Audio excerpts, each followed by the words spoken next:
সকাল সবাইকে। সবাই কেমন আছো? আশা করছি সবাই খুব ভালো আছো।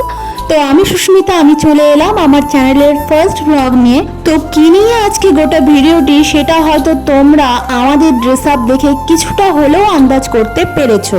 হ্যাঁ, একদম ঠিক ধরেছো, আমরা যাচ্ছি ভোলা বাবার মাথায় জল ঢালতে।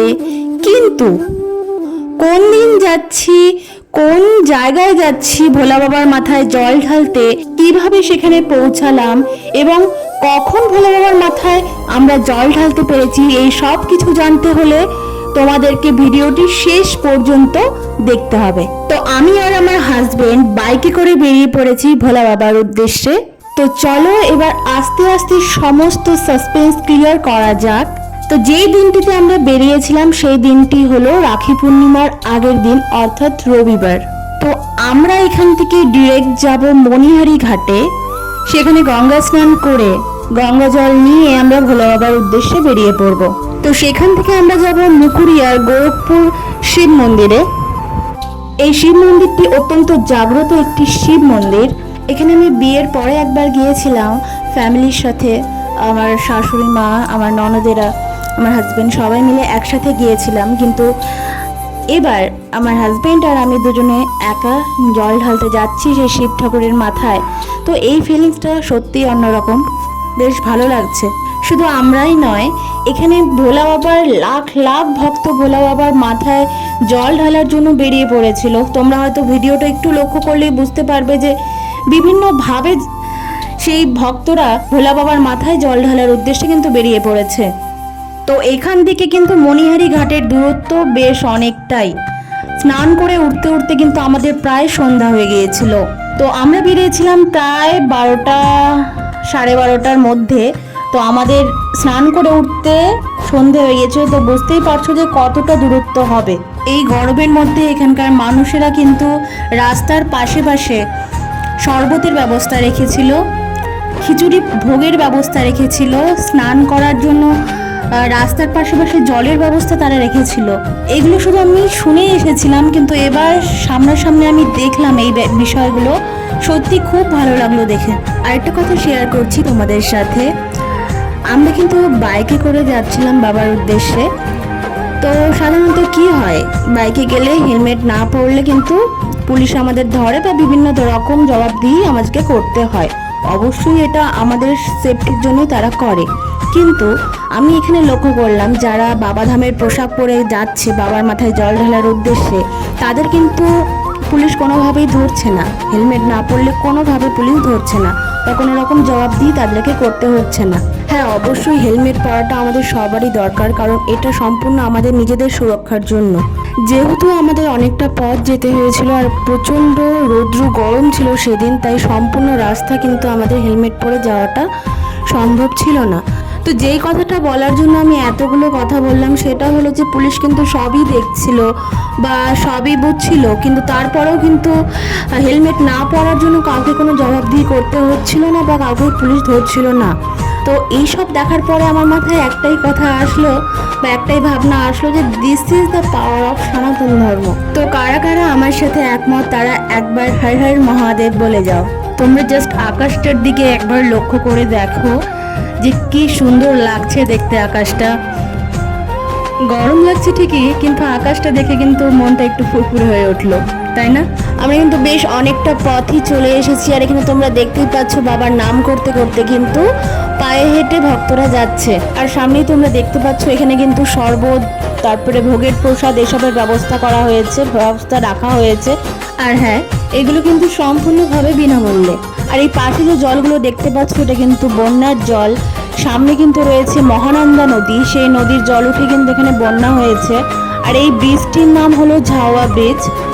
এখানে আমরা দাঁড়িয়ে দু একটা ছবি তুলেছিলাম। প্রচণ্ড রোদ ছিল তো বেশিক্ষণ দাঁড়াতে পারিনি আমরা এখানে।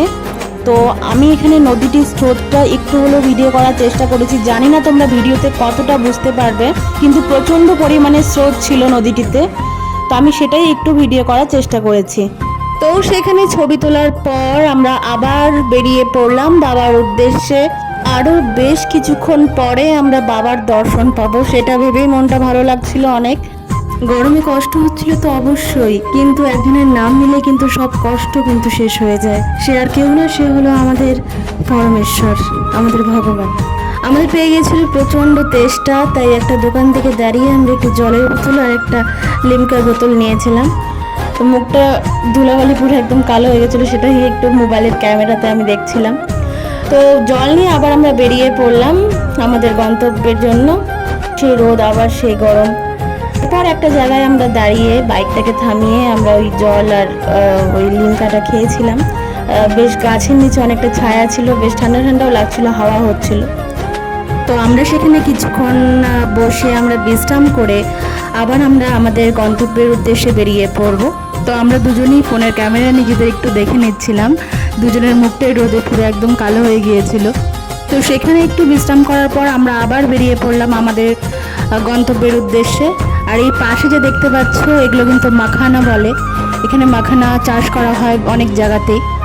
তো ফাইনালি কিন্তু আমরা মণিহারি ঘাটের খুব কাছাকাছি চলে এসেছি। তোমরা এখানে দেখতেই পাচ্ছ যে রাস্তাটা অনেক ভেজা ভেজা রয়েছে, বিকজ অফ এখানে গঙ্গা স্নান করার পরে সেই কাপড় পরেই কিন্তু বেশিরভাগ জন বাবার মাথায় জল ঢালার উদ্দেশ্যে বেরিয়ে পড়ে। কাপড় ছাড়া হয় না, বেশিরভাগ জনই কাপড় ছাড়ে না, ওই ভেজা কাপড়েই কিন্তু সেখানে যায়। তো এটা হচ্ছে বাইক স্ট্যান্ড, এখানেই সবাই বাইক রেখে তারপর বেশ কিছুটা হেঁটে তারপর গঙ্গার ঘাটে পৌঁছয়। তো সামনেই স্যার আমাদেরকে দেখিয়ে দিলেন যে ওই সাইডে রাখো বাইকটা। তো আমরা এখানে বাইকটা রেখে তারপর আমরা বেরিয়ে পড়ব। তো দেখতেই পাচ্ছ কত লোক এখানে রয়েছে, কত লোক বিশ্রাম নিচ্ছে। তো আমরা ফাইনালি বেরিয়ে পড়লাম পায়ে হেঁটে গঙ্গার জল নেওয়ার জন্য। আর এই দোকানটার থেকে আমরা ওই জল যাতে করে নিয়ে বাবার মাথায় ঢালবো সেই পাত্রটা আমরা নিয়েছিলাম। তো সেটা নেওয়ার পর আমরা আবার হাঁটা শুরু করলাম। তো রাস্তাটা দেখেই বুঝতে পারছি যে সামনেই হচ্ছে গঙ্গা নদী, আর সবাই কিন্তু সেখানেই যাচ্ছে বা সেখান থেকে আসছে।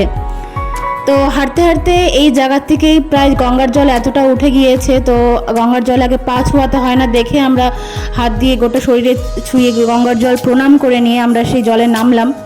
তো তোমরা দেখতেই কিন্তু পাচ্ছ যে কি পরিমাণ লোকের ভিড় রয়েছে এখানে। কেউ কেউ তো এই জায়গাতেই স্নান করে নিচ্ছিল, বেশি ভিতরে যাচ্ছিল না। তো এখানে আমার বর ওই পার্সে যাতে জল ঢুকে না যায় সেটাকে সেফ রাখার জন্য একটা কভার টাইপের কিছু নিয়ে নিয়েছিল। আর দেখতেই পাচ্ছ এখন প্রায় সূর্য ডোবা ডোবা ভাব, আর এখানে হচ্ছে আমি এখন স্নান করে নিচ্ছিলাম। তো আমার বর বলছিল যে ডুব দেওয়া হচ্ছে না সম্পূর্ণভাবে, ভালো করে ডুব দাও। তো আমি পারছিলাম না ওই অতটুকু জলে আমরা ডুব দিতে, মানে আমি পারছিলাম না ডুব দিতে। তো ফাইনালি আমরা আবার বেরিয়ে পড়লাম। আর বেরোতে বেরোতে কিন্তু আমাদের সন্ধ্যা হয়ে গিয়েছিল। এখান থেকে বাইক নিয়ে আমরা ভোলা বাবার উদ্দেশ্যে এবার বেরিয়ে পড়লাম সেই জলগুলো নিয়ে। তো তোমরা দেখতেই পাচ্ছ যে এখনও কিন্তু গঙ্গার ঘাটে স্নান করার জন্য এত রাতেও কিন্তু লোক যাচ্ছে স্নান করতে।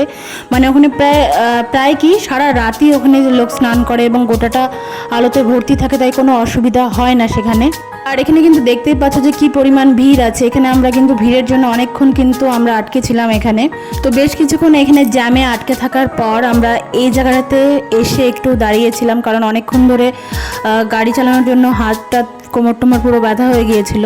তো সেখানে কিছুক্ষণ দাঁড়ানোর পর আমরা আবার বেরিয়ে পড়লাম। আর দেখতেই পাচ্ছ যে এত রাতও কত লোক কিন্তু পায়ে হেঁটে যাচ্ছে।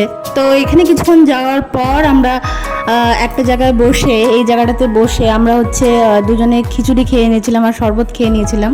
আর এই গঙ্গা স্নানের পর কিন্তু যতবারই আমরা কিছু খাবো বা বাথরুম করলেও আমাদের কিন্তু তারপরে কিন্তু স্নান করতে হয়। রাস্তার পাশে যখন জলের ব্যবস্থা রয়েছে বলেছিলাম, তো সেই জলে কিন্তু সবাইকে স্নান করতে হয়, এটাই কিন্তু নিয়ম।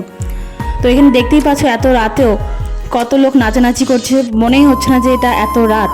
তো একটা ওই জমজমাট রাস্তার থেকে একটা একদম ফাঁকা রাস্তায় আমরা চলে এসেছিলাম। আর এখানে দেখতে পাচ্ছ কিন্তু সবাই নাচানাচি করছে। আমরা কিন্তু বাবার মন্দিরের খুব কাছাকাছি চলে এসেছি। তো এখানে সবাই অনেকক্ষণ ধরে নাচানাচি করছিল। আর এই দেখতে পাচ্ছ যে ওই দূরে যে রাস্তাটা দেখতে পাচ্ছ ওটাই হচ্ছে বাবার মন্দিরের সেই রাস্তা, পেছনের দিকের রাস্তা এটা। তো সেখানে বাইক স্ট্যান্ডে আমরা বাইক রেখে বেরিয়ে পড়েছিলাম। তোকে আমি বলছিলাম জলগুলো দেখাও, তো আমরা জলগুলো নিয়ে কিন্তু পায়ে হেঁটে যাচ্ছিলাম। আর ফাইনালি আমরা চলে এলাম বাবার কাছে। এটাই হচ্ছে সেই বাবার মন্দির, গোরখপুর মন্দির। তো দেখতেই পাচ্ছ যে কি পরিমাণ ভিড় রয়েছে এখানে। দেখতেই পাচ্ছ যে এখানে কত ভক্ত রয়েছে, কত ভক্ত কিন্তু বিশ্রাম নিচ্ছে। আর এরপর কিন্তু আমরা একটি জায়গায় বসে বিশ্রাম নিচ্ছিলাম, কারণ কি আমরা এখন জল ঢালবো না, আমরা জল ঢালবো পূর্ণিমা লাগার পর। তো তো সেজন্য আমরা এখানে সবাই বসেছিলাম। আর যাদেরকে দেখতে পাচ্ছ তারা হচ্ছে আমার বরের কয়েকজন ভাই, তারা কিন্তু পায়ে হেঁটে এসেছিলো এখানে জল ঢালার জন্য।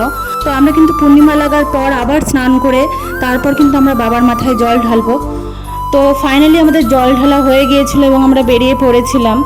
আর এত পরিমাণে ভিড় ছিল যে সেই জল ঢালার মুহূর্তগুলো কিন্তু আমি ক্যাপচার করতে পারিনি। তো দেখতেই পাচ্ছ সূর্যটা কিন্তু কেবল উঠছে, মানে আমরা কিন্তু জল ঢালার সাথে সাথে ভোরবেলাতেই আমরা বেরিয়ে পড়েছিলাম। আমরা অনেক ভিড়ের মধ্যে বাবার মাথায় জল ঢেলেছি ঠিকই, কিন্তু অনেক ভালোভাবে ঢেলেছি, বাবাকে ছুঁতে পেরেছি, বাবার মাথায় হাত রাখতে পেরেছি। তো এই সব কিছু সম্ভব হয়েছিল যেই ভাইগুলোর কথা বলেছিলাম তাদের জন্য। তারা না থাকলে হয়তো এত ভালোভাবে আমরা জল ঢালতে পারতাম না। তো ফাইনালি হচ্ছে আমি আমার বাড়ির রাস্তায় চলে এসেছি। যেহেতু এটা ভাদ্র মাস ছিল, তাই আমি ভাদ্র কাটাতে এসেছিলাম বাবার বাড়িতে। তো আমাকেও এখানেই রেখে তারপরেও বাড়ি চলে গিয়েছিল। আর জানি তোমরা ভিডিওটা অনেক পরে দেখতে পাচ্ছ, আমার কিছু অসুবিধার কারণে আমার ভিডিওটা আপলোড দিতে লেট হয়ে গিয়েছে, সেই জন্য সরি। আর এটা হচ্ছে আমাদের বাড়ির সামনে ছোট্ট একটা বাগান বলতে পারো। এখানে বিভিন্ন ধরনের সবজি লাগানো আছে, ফুলের গাছ লাগানো আছে। তো প্রচণ্ড টায়ার্ড ছিলাম দেখে এসে আর কোনো কিছু করিনি, ডিরেক্ট স্নান করে আমি কিন্তু একটু খেয়ে আমি কিন্তু ঘুমিয়ে পড়েছিলাম। তারপর বিকালবেলা ঘুম থেকে উঠে কিন্তু তোমাদের সাথে আবার কথা বলতে চলে এসেছি। তো আজকের মতো ভিডিওটা এইটুকুই। ভালো লাগলে অবশ্যই লাইক কমেন্ট শেয়ার করে দিও, আর চ্যানেলটি সাবস্ক্রাইব করে দিও, পেজটি ফলো করে দিও। তো আজকের মতন কিন্তু সবাইকে টাটা বাই বাই।